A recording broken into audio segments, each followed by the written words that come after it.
សួស្តីបាទអ្នកទាំងអស់គ្នាបាទសួស្តីស្វាគមន៍បាទមកកាន់បាទសត្វចិញ្ចឹមទាំងអស់គ្នាបាទថ្ងៃនេះផងដែរគឺជាថ្ងៃអាទិត្យបាទហើយខ្ញុំ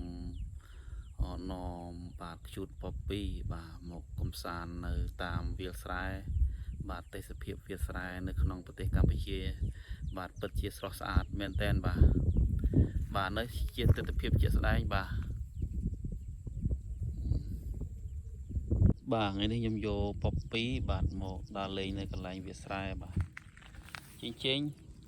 ផ្លាក់វាយ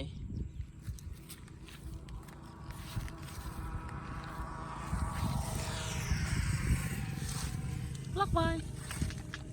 ចេញគូចុះចេញសិត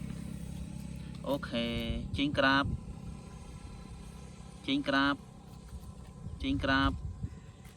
ក្រាបចុះចេញក្រាប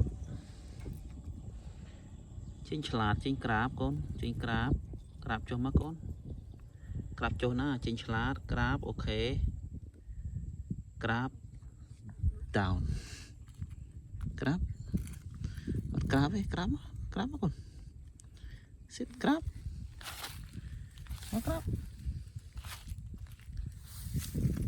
ចេញនេះចេញមែនទេចេញនេះដែរណាចេញបាទពពីខ្ជូតបាទខ្ញុំយកមកចេញក្រៅមកទេសភាពវាលស្រែបាទពិតជាស្រស់ស្អាត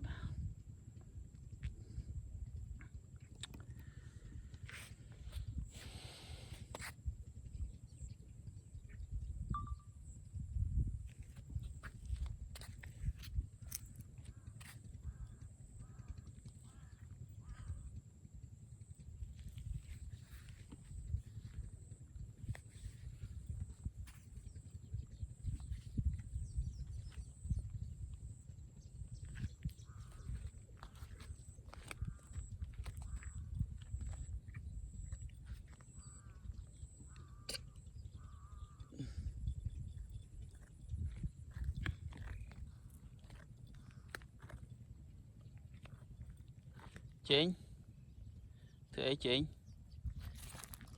ផ្លាក់វាយចេញ